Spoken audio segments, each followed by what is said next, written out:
பாரு, இந்த உலகம் சமஜோறு. டார்வின் துபாக்கூறு, நீ புரிஞ்சா மார்க்கு 100. சயின்ஸ் டெஸ்ட் பாரு, பைபிள் சொல்றத கேளு. நம்ம படிச்சவர் இருக்காரு நம்பு, நம் வாழ்க்கைக்கு அது தெம்புடாடோய். பஞ்சவர்ண கிளியை பார்த்தாயா, அதன் நிறத்துக்கு காரணம் சொல்வாயா? பாம்பின் தோலைதான் உரிப்பாயா, சிலந்தி வாழையை தான் பின்னுவாயா? யானையின் துதிக்கையை உடைப்பாயா, பூனையின் மிசையை அறிவாயா? நாயின் மோப்பசக்தி உணர்வாயா, சிறுத்தையின் ஓட்டத்தை தான் ஓடுவாயா? தம்பி, இயற்கையாவே எல்லாம் தானா வந்துடுச்சுப்பா. நீ பார்த்த ஆமா அப்போ,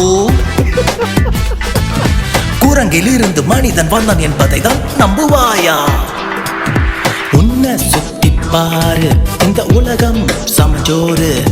டார்வின் துபாக்கூறு, நீ புரிஞ்சா மார்க்கு 100. 100 100 100 100 100 100. நீங்கள் பார்த்து கொண்டிருப்பது லைவ் டிவியின் சயின்ஸ் டெஸ்ட் ப்ரோக்ராம். இந்த ப்ரோக்ராமில் உங்களை மீண்டும் சந்திக்கிறதுல எனக்கு ரொம்ப சந்தோஷமா இருக்கு. இந்த நிகழ்ச்சியை பற்றி உங்களுக்கு ஒரு விளக்கத்தை தருவதற்காக தான் நான் இங்கே வந்திருக்கேன்.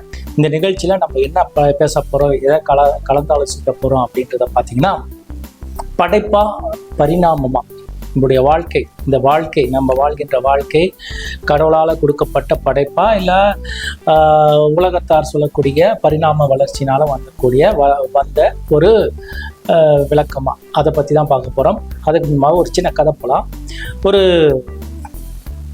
ஒரு நபர் தன்னுடைய பைக் எடுத்துகிட்டு வேகமாக போயிட்டுருக்காரு. வேகமாக அவர் போக வேண்டிய இலக்கை நோக்கி போயிட்டுருக்காரு. அப்போ அவருக்கு ரூட்டு கரெக்ட் தான், இந்த ரூட் தான் கரெக்டான ரூட்டில் தான் போயிட்டுருக்கோன்னு போகிறாரு. அப்போது அவருக்கு ஒரு டவுட்டு, சரி ஒருத்தனை கேட்போம்னு சொல்லிட்டு கேட்குறாரு. சார், இந்த அட்ரஸ் இந்த ரூட்டு தானே அப்படின்றாரு. ஆமாம், கரெக்ட் சார், இந்த ரூட் தான், நேராக போங்க, லெஃப்ட் எடுங்க, லாஸ்ட் லெஃப்டில் நீங்கள் டெஸ்டினேஷன் வந்துடும். அப்படியா? ஆனால் கொஞ்சம் ரொம்ப ரொம்ப தூரம் போகணும் சார்.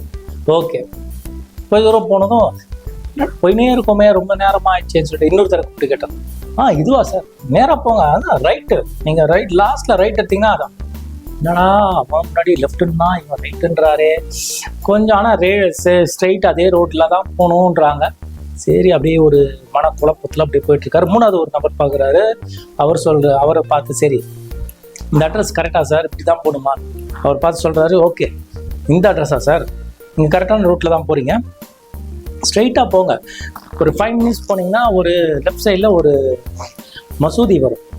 அந்த மசூதியை தாண்டி அப்படி இன்னும் ஒரு 2 மினிட்ஸ் போனீங்கன்னா ரைட் சைடில் உங்களுக்கு ஒரு கிறிஸ்டியன் ஹாஸ்பிட்டல் வரும். அதை தாண்டி இன்னொரு 3 மினிட்ஸ் போனீங்கன்னா லெஃப்டில் ஒரு சின்ன கட்டு இருக்கும். அது பக்கத்தில் அந்த கட்டுக்கு பக்கத்தில் ஒரு ஹாஸ்டல் இருக்கும், ஏதோ ஒரு கவர்மெண்ட் ஹாஸ்டல் இருக்கும். அதை தாண்டி அதை லெஃப்ட் எடுத்திங்கன்னா நீங்கள் சொல்கிறது சார் அப்படின்னு ஒரு விளக்கத்தை சொல்கிறார். இந்த 3 நபரில் யார் சொன்ன விளக்கம் அவருக்கு ரொம்ப பிடிச்சிருக்கும், எதை அவர் பின்பற்றுவார் அப்படின்னு பார்த்தீங்கன்னா, கடைசியாக சொல்லப்பட்ட அந்த நபருடைய விளக்கத்தை தான். அந்த விளக்கம் கரெக்டாக இருக்கும். இவர் சொன்னது, இவர் இவ்வளோ அத்தாட்சிகள், இங்கே போகணும், அப்படி போகணும், அப்படி போகணும், இங்கே இதெல்லாம் இருக்குது, இதெல்லாம் பார்த்து கரெக்டாக போ அப்படின்னு சொல்லியிருக்காருல, கரெக்டாக இருக்கும் அப்படின்னு சொல்லிட்டு அவர் அதை ஃபாலோ பண்ணி போவார். நம்மளும் அதை தான் பண்ணுவோம். பைபிள்லையும் நிறைய அத்தாட்சிகள், இந்த உலகத்தை நான் தான் படித்தேன், கடவுள் ஒருத்தர் நான் இருக்கேன் அப்படின்னு சொல்லிட்டு நிறைய அத்தாட்சிகள் கடவுள் நமக்கு யெகோவா விட்டு சென்றிருக்காரு. ஆனால் நம்ம அதெல்லாம் பார்க்கறது இல்லை. அதை பார்க்கக்கூடிய வகையில் தான் இந்த ப்ரோக்ராம் உங்களுக்கு இருக்கும். இந்த உலகத்தில் எந்த ஒரு நபரும் இது மாதிரியான ஒரு ப்ரோக்ராம் பண்ணியிருக்க மாட்டாங்க அப்படின்னு நான் நம்புகிறேன். ஃபஸ்ட்டு டைம் உங்களுக்காக இந்த நிகழ்ச்சியை பண்ணுறதுல நாங்கள் ரொம்ப சந்தோஷப்படுறோம். அதனால் இந்த நிகழ்ச்சியை மறக்காமல் தொடர்ந்து பாருங்கள், அது உங்களுக்கு ரொம்ப ஆசீர்வாதமாக இருக்கும். ரோமர் 1:20 1ஆம் அதிகாரம் 20ஆம் வசனத்தில், பார்க்க முடியாத கடவுளுடைய குணங்களாகிய அவருடைய நித்திய வல்லமை, கடவுள் தன்மை ஆகியவற்றை உலகம் படைக்கப்பட்ட சமயத்திலிருந்தே படைப்புகள் மூலமாக தெளிவாக பார்க்க முடிகிறது. உலகம் எப்போ படைக்கப்பட்டதோ அப்போவுமே படைப்புகளை படைக்கிறாரு. அனிமல்ஸு, ட்ரீஸு, எல்லாமே, பிளான்ட்ஸ் எல்லாமே படைக்கிறாரு. அதை வச்சு நான் இருக்கேன் அப்படின்றது தெரிஞ்சுக்கோடா அப்படின்னு சொல்லிட்டு ரோமர் 1:20 தெளிவாக சொல்லியிருக்காங்க. ஸோ படைக்கப்பட்ட எல்லாம் அவருடைய குணங்களாகிய நித்திய வல்லமையை காட்டுது, அவருடைய கடவுள் தன்மையை காட்டுது. இதை வச்சு நம்ம கடவுள் இருக்கார் அப்படின்ற ஒரு ஆணித்தரமான ஒரு உண்மைக்கு வந்துடலாம். ஆனால் நிறைய பேர் கடவுள் இருந்தால் ஏன் இது மாதிரி நடக்குது, நான் ஏறாத மலை இல்லை, இறங்காத கோலம் இல்லை, ஆனால் என்னுடைய வாழ்க்கையில் எவ்வளோ கஷ்டம், நிம்மதி இல்லாத ஒரு வாழ்க்கை, கடவுள் தான் ஏன் இதை அனுமதிக்கணும் அப்படின்ற மாதிரி சிலர் யோசிக்கலாம். கடவுள் அது மாதிரி யோசிக்கிறவங்க கடவுள் நம்பிக்கை எனக்கு இல்லை அப்படின்னு சொல்லும்போது அவங்க எதை அர்த்தப்படுத்துகிறாங்கன்னு பார்த்தீங்கன்னா, தங்களுடைய அத்தாட்சியை கடவுள் இல்லை அப்படின்னு சொல்கிறது. அவங்க சொல்கிற ஒரே ஒரு பாயிண்ட் என்னென்னா, கடவுள் ஏன் துன்பத்தை அனுமதிக்கணும், கடவுள் இருந்தால் ஏன் இது மாதிரி துன்பங்கள் வரணும் அப்படின்ற ஒரே ஒரு கேள்வியை முன்ன வைக்கிறாங்க. அதற்கு என்ன நம்ம பதில் சொல்லுவோம் அப்படின்னு பார்த்தீங்கன்னா, அவங்க நம்ம அறிவுபூர்வமாக கேட்கக்கூடிய கேள்விகளுக்கு அவங்க இது மாதிரி அந்த கேள்வியை அப்படியே மாற்றிடுறாங்க. ஏன்னா அறிவுபூர்வமாக கேட்க உணர்ச்சி பூர்வமாக மாற்றிடுவாங்க. ஸோ நிறைய விஷயத்தில் நிறைய பேர் கடவுள் இருக்காரு அப்படின்னா அவர்லாம் இல்லைப்பா இருந்தால் ஏன் இதெல்லாம் இருக்குது அப்படின்னு சொல்லிட்டு அறிவுபூர்வமாக நம்ம சொல்ல வேண்டிய காரியத்தை அப்படியே மாற்றி உணர்ச்சி பூர்வமாக மாற்றி இல்லை அவங்க மைண்டில் என்ன படுதோ அதெல்லாம் சொல்லிட்டு போவாங்க. படைப்பா பரிணாமம், கடவுள் உண்மையாலுமே இந்த எல்லா உலகத்தில் எல்லாவற்றையும் படைத்தார் அப்படின்னு நீங்கள் நம்புறீங்களா? அப்படி நம்பினீங்கன்னா இந்த உலகத்தில் நிறைய பேர் அப்படி நம்பிக்கிட்டு இருக்காங்க. அதுதான் உண்மை. நிறைய பெரியவங்க சின்னவங்க நிறைய பேர் நம்புகிறாங்க. ஆனால் சிலர் ஏதோ இந்த உலகத்தில் இந்த பிரபஞ்சத்தை உயிரினங்கள் ஏதோ ஒரு உன்னத சக்தி படைக்கவில்லை, ஏதோ ஒரு உன்னத சக்தியால் கடவுளால் படைக்கவில்லை, இவைகள் எல்லாம் தானாக வந்துச்சு தானாக வந்துச்சு அப்படின்னு நம்புகிறவங்களும் இருக்காங்க. இந்த கடவுள் நம்பிக்கை இருக்கிறவங்களும் இருக்காங்க, இல்லாதவங்களும் இருக்காங்க. உங்களுக்கு ஒன்று தெரியும்னா படைப்பா பரிணாமமா இதை பற்றி விசாரிக்கும் போது ஒருத்தர்கிட்ட கேட்கும்போது படைப்பா உடனே அவங்க சட்டுன்னு எதையும் யோசிக்கிறது இல்லை, ஆமாம் கடவுள் தான் படைச்சார் அப்படின்னு சொல்லிட்டு ஒரு சிலர் தெளிவாக சொல்லுவாங்க. இல்லை கடவுள் படைக்கல, இது பரிணாம வளர்ச்சியில் வந்ததுன்னு சொல்லிட்டு கண்மூடித்தனமாக கரெக்டாக ரெண்டு பேருமே எந்த ஒரு யோசனையும் இல்லாமல் அவங்களுக்கு தெரியாது அப்படின்ற விஷயத்த அப்படி சொல்லிடுறாங்களாம். ஆனால் அவங்க ஏன் அதை நம்புகிறாங்கன்னு அவங்களுக்கே தெரியாது. சிலர் நம்ம சபைகளுக்கு தான் போகிறோம், அந்த சர்ச்சில் சொல்லித்தரதுனால அவர்கள் இந்த படைப்பில் அவங்க நம்பிக்கை வைக்கிறாங்க. சிலர் ஸ்கூலில் சொல்லித்தரக்கூடிய விஷயங்களை நம்பி அவர்கள் பரிணாமத்தில் நம்பிக்கை வைக்கிறாங்க. கடவுள் இருக்கார் என்று நான் ஏன் நம்புகிறேன்? இது ரொம்ப முக்கியமான கேள்வி. ஏன்னா கடவுள் இருக்கார் அப்படின்ற நம்பிக்கை இருந்தால் தான் நாம் எந்த ஒரு விஷயத்தையும் கடவுளுக்கு பிரியமான காரியங்களை செய்ய முடியும். இல்லைனா கண்டிப்பாக ஏதோ ஒன்று இருக்குப்பா, அதெல்லாம் நம்மளை ஒன்றும் டிஸ்டர்ப் பண்ணாது அப்படின்ற எண்ணத்தில் நம்மளுடைய வாழ்க்கையை வழி தவறி போகிறதுக்கு நிறையா வழிகள் இருக்குது. ரோமர் 12:2 என்ன சொல்லுதுன்னு பார்த்தீங்கன்னா, இந்த உலகத்தின் பாணியை பின்பற்றுவதை நிறுத்துங்கள், நீங்கள் யோசிக்கும் விதத்தை மாற்றுவதன் மூலம் உங்களையே மாற்றிக்கொள்ளுங்கள், அப்பொழுதுதான் நன்மையும் பிரியமானதும் பரிபூர்ணமானதுமான கடவுளுடைய விருப்பம் என்னவென்பதை நீங்கள் நன்றாக தெரிந்து கொள்ள முடியும். நம்மளுடைய சிந்திக்கும் திறனை நீங்கள் பயன்படுத்துங்க. கடவுள் இருக்காரா இல்லையா அப்படின்ற விஷயத்துக்கு நீங்கள் சிந்திக்கும் திறனை பயன்படுத்துங்கன்னு சொல்லிட்டு இந்த வசனம் நம்மளை ஆர்வப்படுத்துகிறது, தூண்டுகிறது. அப்படின்னா நான் கடவுள் இருக்கார் அப்படின்னு நம்புவதற்கு இந்த மூணு காரியம் சொல்கிறேன். நான் அந்த 3 காரியம் கண்டிப்பாக கூடவே கூடாது. இந்த காரணத்தால் தான் நான் கடவுள் இருக்காருன்னு நீங்கள் நம்பினீங்கன்னா உங்களுடைய நம்பிக்கை கூடிய சீக்கிரத்தில் ஏதாச்சும் ஒரு பிரச்சனை வந்தால் போயிடும், தவிடுபொடி ஆகிடும். அதனால ஃபஸ்ட்டு உணர்வு, எல்லா சக்திக்கும் அப்பாற்பட்ட ஒரு சக்தி இருக்குது அப்படி உணர்வில் ஒரு ஃபீல் பண்ணுறேன் சார் அப்படின்னு நீங்கள் நம்பினீங்கன்னா அது வேஸ்ட். அது மாதிரி நம்பக்கூடாதுன்றாங்க. மற்றவர்களுடைய தாக்கம், நம்ம வசிக்கிற இடத்துல நிறைய மக்கள் கடவுளை பின்பற்றக்கூடிய மக்கள் இருக்கிறதுனால அந்த தாக்கத்தினால கிறிஸ்டின் ஃபீல்ட்லேயே இருக்கிறதுனால மற்றவங்க சொல்கிறதுனால அந்த தாக்கத்தினால நீங்கள் நம்பினீங்கன்னா அதுவும் வேலைக்காகாது. அப்புறம் அழுத்தம், யார் அப்பா அம்மா சொன்னதுனால அவங்க இருக்காரா கடவுள் அடிச்சு பிடிச்சி சின்ன வயசுலேருந்து அடிச்சு பிடிச்சி இதுதான் உண்மை அப்படின்னு சொல்லிட்டு உனக்கு நீ உணராமல் அவங்க கொடுக்குற கடவுள் நம்பிக்கையை நம்பி நீயா ஏற்றுக்காம அவங்க சொன்னதை சரி ஏற்றுக்கணுமேன்னு ஏற்றுக்கிட்டா அந்த நம்பிக்கையும் ரொம்ப நாள் நிற்காது. அதற்கு பதிலாக நம்ம எப்படி நம்பணும்னா, நீங்களாவே கடவுள் உண்மையாக இருக்காரு அப்படின்றத நம்பணும். அதுக்கு நம்மளுடைய சிந்திக்கும் திறனை தூண்டணும்னு நான் ஏற்கனவே சொன்னேன்ல, அது மாதிரி உங்களுடைய சிந்திக்கும் திறனை தூண்டுவதற்கு சில படிகளை நான் உங்களுக்கு சொல்கிறேன். டீச்சர்ஸ், உங்கள் ஸ்கூலில் நம்மளுடைய உடம்பு எப்படி வேலை செய்யுது, நம்மளுடைய அணுக்கள் எப்படி வேலை செய்யுது, நம்மளுடைய கண் எப்படி வேலை செய்யுது, நம்மளுக்கு காது எப்படி வேலை செய்யுது அப்படின்ற விளக்கத்தை உங்களுக்கு சொல்லி தரும்போது நீங்கள் அதை கவனிச்சிங்கனாலே தெரியும் இவ்வளவு ரொம்ப மைனூட்டான ஒரு விஷயங்கள் எப்படி எந்த ஒரு மனுஷன் எந்த ஒரு பிசுறு தட்டாமல் கடவுள் கரெக்டாக க்ரியேட் பண்ணதுனால தான் நம்மளால் பார்க்க, பேச, சிந்திக்க, சிரிக்க, ரசிக்க, ருசிக்க எல்லாம் முடியுது. ஸோ அதை நீங்கள் புரிஞ்சுக்கிட்டிங்கன்னா கடவுள் இருக்கிறார் அப்படின்ற நம்பிக்கை உங்களுக்கு வரும். அது மட்டும் இல்லாமல் இந்த பிரபஞ்சத்தில் இருக்கக்கூடிய எல்லா ரொம்ப ஒரு சின்ன சின்ன பாகத்தை கூட ஒரு மனுஷனால், ஒரு பெரிய விஞ்ஞானியால் பார்த்து புரிஞ்சிக்கிறதுக்கு பல 100 வருஷங்கள் ஆகுது.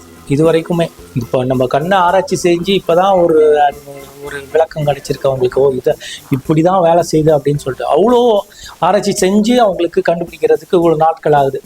ஸோ அது ஒரு பெரிய ஒரு பிரபஞ்சத்தை, இந்த உலகத்தை படைச்சவரை நம்ம புரிஞ்சுக்கிறதுக்கும் நமக்கு கண்டிப்பாக அவ்வளவுக்கு அதை புரிஞ்சுக்கிறதுக்கு நம்மளுடைய மனதை தாழ்த்தி ஆமாம் இருக்காரு அப்படின்றத உணர்ந்து கொள்வதற்காக இந்த நிகழ்ச்சி உங்களுக்கு மிகவும் பிரயோஜனமாக இருக்கும் நம்புகிறேன். ஒரு பெரிய கட்டிடத்தை பார்க்கும்போது, ஒரு பெரிய கப்பலை பார்க்கும்போது, ஒரு பெரிய காரை பார்க்கும்போது அது வடிவமைப்பாளர் யார் அப்படின்றத அதை கண்டிப்பாக யோசிப்போம். இந்த கார் சூப்பராக இருக்கு, இதோட டிசைனர் யார், இந்த டிசைன் யார் பண்ணா, செம்மையாக இருக்குது. இந்த ஒரு கார் ஒரு நகர்றதுக்கு கிட்டத்தட்ட அதில் நூற்றுக்கணக்கான கருவிகள், நூற்றுக்கணக்கான அந்த உள்ளார இருக்கக்கூடிய பார்ட்ஸ்லாம் வேலை செஞ்சால் தான் கரெக்டாக ஒர்க் ஆகும். அதெல்லாம் நேர்த்தியாக வேலை செய்வதற்கு நிறையா பேர் உட்காந்து டிசைன் பண்ணி எல்லாத்தையும் பண்ணி வச்சாதான் அந்த கார் ஓடும். இந்த காரு தானாக வந்துச்சு, காற்றுல எல்லா பொருட்களும் அந்த ஸ்க்ரூ டிரைவர் எல்லாம் ஒன்றா சேர்ந்து ஒரு கார் வந்துச்சு, இதான் சார் இந்த காரு ஓட்டுங்க சார் அப்படின்னு சொல்லிட்டு யாராச்சும் உங்ககிட்ட கொடுத்தா ஓட்டுவீங்களா? கண்டிப்பாக ஓட்ட மாட்டோம். நம்ம நிறைய பேர் அது மாதிரி தான். அந்த உலகம் அப்படி தான், அப்படியே பல மூலப்பொருட்கள் அப்படியே சேர்ந்து அப்படியே வந்துருச்சு, அதில் தான் நம்ம வாழ்கிறோம், இதுதான் வாழ்க்கை, இப்படி தான் இருக்கும், பிறப்போம் இறப்போம் சாவோம், அவ்வளோதான் முடிஞ்சிச்சு கதை, இழுத்து முடுங்க, இதை எதை பற்றி கடவுள்லாம் இருக்கார் இல்லை அப்படின்லாம் இல்லை அப்படின்னு சொல்லிட்டு நீங்கள் அப்படியே போயிட்டு இருந்தீங்கன்னா உங்களுடைய வாழ்க்கை கொஞ்சம் காலம் கழித்து ஐயோ ஏன் இப்படி போச்சு, ஏன் இப்படி ஏமாந்துட்டேன் அப்படின்ற நிலைமைக்கு வந்துடும். அது மாதிரி என்ன எதுவும் வராமல் இருக்கிறதுக்கு தான் இந்த நிகழ்ச்சி உங்களுக்கு மிகவும் பிரயோஜனமாக இருக்கும்னு நினைக்கிறேன். இவ்வளோ நேரம் இப்போ பேசுனது எல்லாம் ஒரு இன்ட்ரோடக்ஷன் தான். இந்த பரிணாமமா படைப்பா அப்படின்ற இந்த ப்ரோக்ராமில் சயின்ஸ் டெஸ்ட் அப்படின்ற இந்த நிகழ்ச்சியை உங்களுக்கு தொகுத்து வழங்குவதற்கு நான் வந்திருக்கேன். இனிமேல் நான் இப்போ இது மாதிரி வளர்ந்து பேச மாட்டேன். எனக்கு பதிலாக இன்னொரு பிரதர் வருவார், சயின்ஸ் டெஸ்ட் நடத்துவதற்கு ஜோர்டன் வருவார். அவர் இன்னும் தெளிவாக உங்களுக்கு விளக்குவார். அவர் விளக்குற விதமே வேறு மாதிரி இருக்கும், உங்களுக்கு ரொம்ப பிடிக்கும், அது தனித்தன்மை வாய்ந்ததாக இருக்கும்.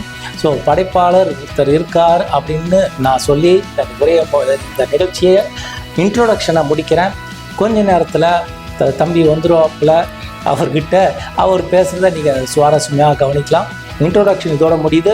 ஃபர்ஸ்ட் எபிசோட் அது இன்னும் ஒரு 30 செகண்ட்ஸில் ஆரம்பிக்கும். அதை பார்த்து நீங்கள் என்ஜாய் பண்ணுங்கள், எங்கேயும் போயிடாதீங்க. இது மாதிரியான ஒரு விஷயத்த உலகத்தில் எந்த ஒரு சேனலும் பண்ணல, உங்களுக்காக நாங்கள் பண்ணுறோம்.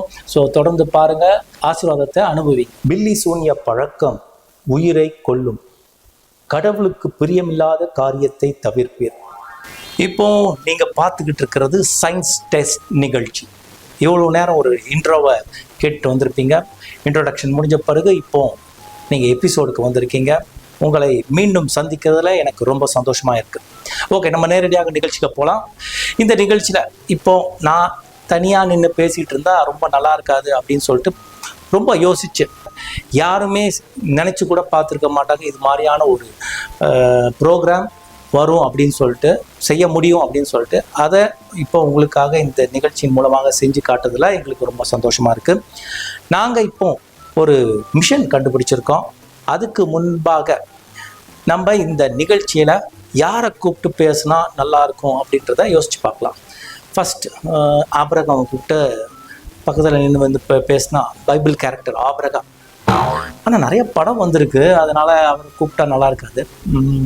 டேவிட், இப்போ வேற நிறைய சூப்பரான ஒரு சீரியல் வேற வந்திருக்கு, ஹவுஸ் ஆஃப் டேவிட்னு சொல்லிட்டு. அதனால அது கூட செட் ஆகாதுன்னு நினைக்கிறேன். அவரையும் கூட முடியாது. வேற யாரை கூப்பிடலாம்? டேனியல், நல்ல வயசானவர், அவரை கூப்பிடலாம். சரி, அதெல்லாம் விட்டுட்டு நான் கண்டுபிடிச்ச ஒரு மிஷனை காட்டுறேன். இது ஒரு டைம் மிஷன். இந்த டைம் மிஷனில் நம்ம பல வருஷங்கள் தாண்டி போய் யாரையாச்சும் பார்க்கணும், அவங்களுடைய பர்த் டேட் தெரிஞ்சால் போதும். அந்த டேட்டை நம்ம போட்டால் நமக்கு அவங்கக்கிட்ட பேசக்கூடிய ஒரு கனெக்டிவிட்டி க்ரியேட் பண்ணி தரும். அதை இப்போ நாங்கள் கண்டுபிடிச்சிருக்கோம். இதுக்கு நிறைய செலவு பண்ணியிருக்கோம். அதனால் நீங்கள் என்ன பண்ணுங்கள், தொடர்ந்து கவனிங்க. இப்போ நம்ம யாரை போய் சந்திக்கலாம் அப்படின்றத நான் பார்க்குறேன். முதலாவதாக யாரை சந்திக்கலாம்? இதில் ஏதோ ஒன்று போட்டிருக்கியா, நம்ம ஒரே ஒரு ஆளை தான் சந்திக்க முடியும். ஒரு பர்த்டே டேட்டில் இருக்கக்கூடிய இந்த மிஷின் வச்சு ஒரே ஒரு நம்பரை தான் சந்திக்க முடியும். அந்த நம்பர் ஒரு பெரிய ஃபேமஸான நபராக இருந்தால் நல்லாயிருக்கும்.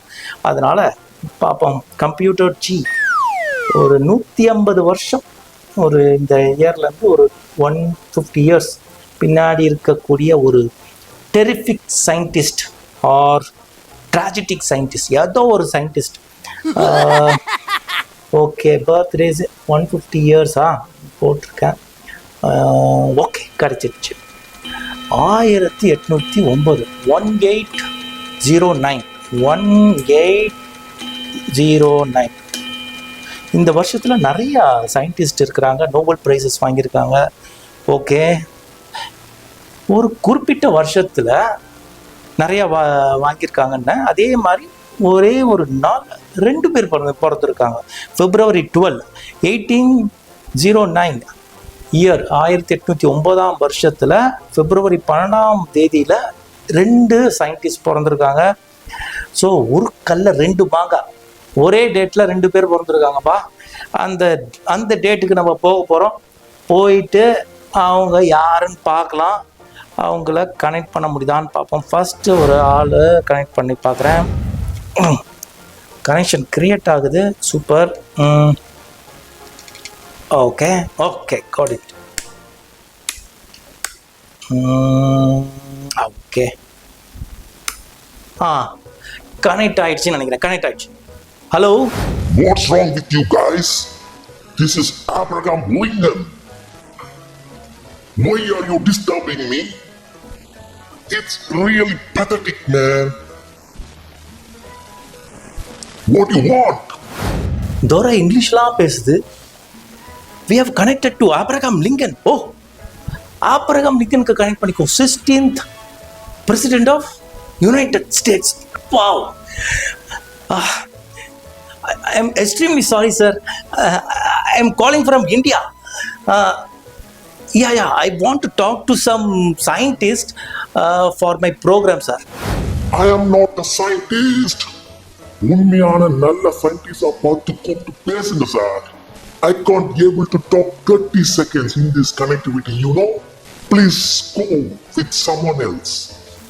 சாரி சார், உங்களுடைய பர்த்டே அதே டேட்டில் ஃபேமஸான இன்னொருத்தரும் இருக்கார். ஸோ அவரை நாங்கள் கனெக்ட் பண்ணிக்கிறோம் சார்.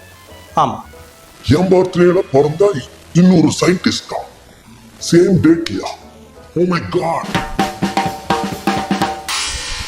அந்தவன் அவனா?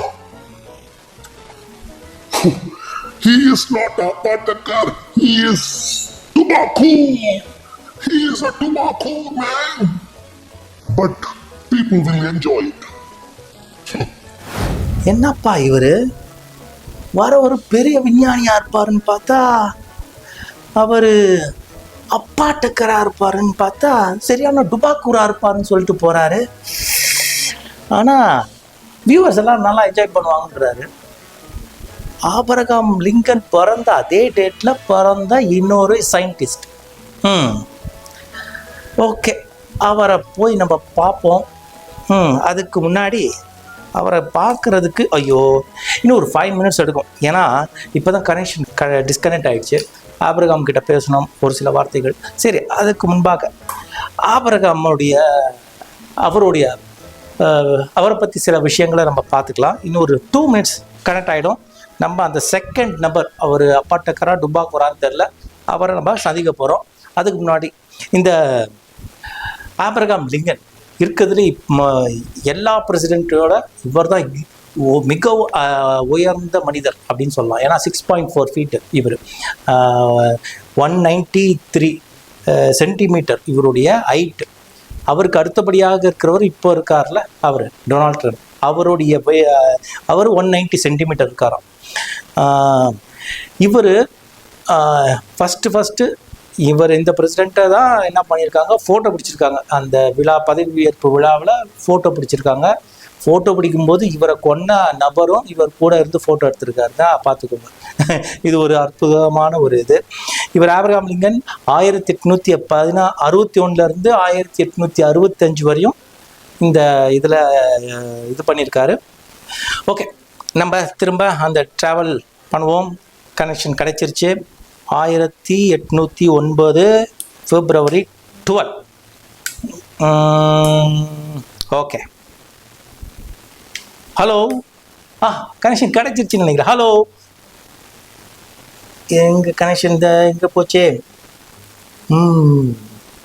சார், நாங்கள் எர்த்துலேருந்து பேசுகிறோம் சார். தம்பி நல்லா கேக்குது தம்பி, தேன் கூட்டு தம்பி நல்லா கேக்குது. என்னது தேன் கூட்டு தம்பியா? ஓ, தேன் தலை தேன் கூடு மாதிரி இருக்குன்னு சொல்லிட்டு அப்படி சொல்றாரோ? ஓகே ஓகே தம்பி, எனக்கு 30 செகண்ட் தான் உன் கூட பேச முடியும் தம்பி. உன் கூட தொடர்ந்து பேசணும்னா நான் எழுதி வச்சு அனுப்புற இந்த மெசேஜ படிச்சு அதுபடி செஞ்சிடு தம்பி. Okay sir, okay. நான் தொடர்ந்து உன்கிட்ட ஒரு 30 நிமிஷம் பேசலாம் தம்பி. இல்ல புடி. அவர் பாத்தியா, ஒரு 30 செகண்ட்ஸ்ல எவ்வளவு பெரிய விஞ்ஞானியா இருப்பாரு பாரு. 30 செகண்ட்ஸ்ல நீ இதெல்லாம் பண்ணா என்கிட்ட நீ 30 மினிட்ஸ் பேசலாம்னு சொல்லிட்டு ஒரு பிட் பேப்பர் போட்டிருக்காரு. சரி, அந்த பிட் பேப்பர் பார்ப்போம் என்னதான் இருக்குன்னு. ஓகே, 30 செகண்ட்ஸ் தான் பேச முடியும்னு நினச்சா அவரு உடனே ஒரு பிட் பேப்பர் ரெடி பண்ணி 30 மினிட்ஸ் பேசுறதுக்கு நமக்கு வாய்ப்பு கொடுத்துருக்காரு. ஓகே, அவர் என்னதான் எழுதியிருக்காருன்னு பார்ப்போம். Thank you sir. போயிட்டாரு, பார்ப்போம் என்னதான் எழுதியிருக்காருன்னு. என்னது கூடு விட்டு கூடு பாயாவா? என்ன ஆட்டுக்கால் பாயாவா? இல்ல கூடு விட்டு கூடு பாயா? ஒரு உயிர்ல இருந்து ஒரு உடம்புல இருந்து இன்னொரு உடம்புக்கு மாத்துறதுக்கா? என்னது பச்சைக்கு விளக்கு வந்ததும் கைகளை இப்படி வைத்து கொண்டு இந்த மந்திரங்களை உச்சரிக்கவுமா? என்னடா இது மந்திரம்? இப்படி உச்சரித்ததும் மந்திரம் கூறியவனின் உடலில் 20 வினாடிகள்ல வந்துருவாராமா. என்னடா இது, 20 செகண்ட்ஸ்ல வந்துருவாராம். மந்திரத்தை சொல்லி தான் பார்ப்போம். ஆனா என் உடம்புக்குள்ள வந்தா அந்த மனுஷன் என்ன பேசுவான், நான் என்ன பேசுவேன், இவங்களுக்கு என்ன புரியும்? ஒண்ணுமே விளங்க மாட்டேங்குதே. சும்மா அடிச்சு விடுவோம், வந்துட்டு போட்டும். என்னதான் நடக்கும் நடக்கட்டுமே, உடலுக்குள் வந்து விஞ்ஞானி போகட்டுமே, பார்ப்பவர்கள் கை கொட்டி சிரிக்கட்டுமே, நடப்பது நிஜமில்லை என்று புரிஞ்சிக்கட்டுமே. அப்போ இந்த ப்ரோக்ராம் ஒரு காஞ்சனா காஞ்சூரின் ஸ்டைல்ல போக போகுது போல. சும்மா அதிருதுல போவோம். சரி, அவன் சொன்ன இதெல்லாம் பேசினா வந்துரும்னு நினைச்சா ஒன்றும் புரியல. சொல்லி தான் பார்ப்போம். ஓகே, கிரீன் லைட் வந்துருச்சு. வாவ், கிரீன் லைட் வந்துருச்சு. கிரீன் லைட் வந்ததும் ஓகே, இதுல இருக்கிற மாதிரியே சொல்லி பார்ப்போம். ஜாங்கிரிய பிச்சா ஜிலேபி, லட்ட பிச்சா பூந்தி. என்னப்பா இதெல்லாம் பேசினா மந்திர மாதிரியா இருக்கு, நம்மள திட்ட போறாங்க. சரி சொல்லிடுவோம், அவன் சொன்னாரே பெரிய விஞ்ஞானி, கரெக்டா தான் சொல்லியிருப்பார். ஜாங்கிரிய பிச்சா ஜிலேபி, லட்ட பிச்சா பூந்தி. ஜாங்கிரிய பிச்சா ஜிலேபி, லட்ட பிச்சா பூந்தி. தம்பி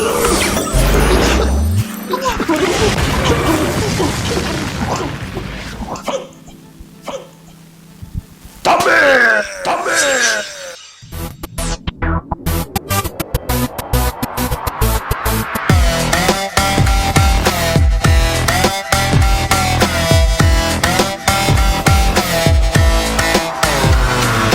உன்னை சுத்தி பாரு, இந்த உலகம் சமஜோறு.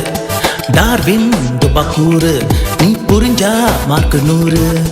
சயின்ஸ் டெஸ்ட் பாரு, பைபிள் சொல்றத கேளு. நம்ம படிச்சவர் இருக்காரு நம்பு, நம் வாழ்க்கைக்கு அது தெம்புடாடோய். பஞ்சவர்ண கிளியை பார்த்தாயா, அதன் நிறத்துக்கு காரணம் சொல்வாயா? பாம்பின் தோலைதான் உரிப்பாயா, சிலந்தி வாலையை தான் பின்னுவாயா? யானையின் துதிக்கையை உடைப்பாயா, பூனையின் இசையை அறிவாயா? நாயின் மோப்பசக்தி உணர்வாயா, சிறுத்தையின் ஓட்டத்தை தான் ஓடுவாயா? தம்பி, இயற்கையாவே எல்லாம் தானா வந்துடுச்சுப்பா. நீ பார்த்த ஆமா அப்போ, குரங்கிலிருந்து மனிதன் வந்தான் என்பதை தான் நம்புவாயா? உன்னை சுத்தி பாரு, இந்த உலகம் சமஜோறு. டார்வின் துபாக்கூறு, நீ புரிஞ்சா மார்க்கு 100. 100 100 100 100 100 100 100 100.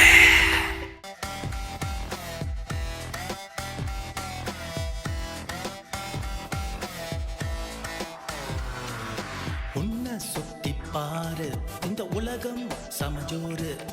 டார்வின் துபாக்கூறு, நீ புரிஞ்சா மார்க்கு 100.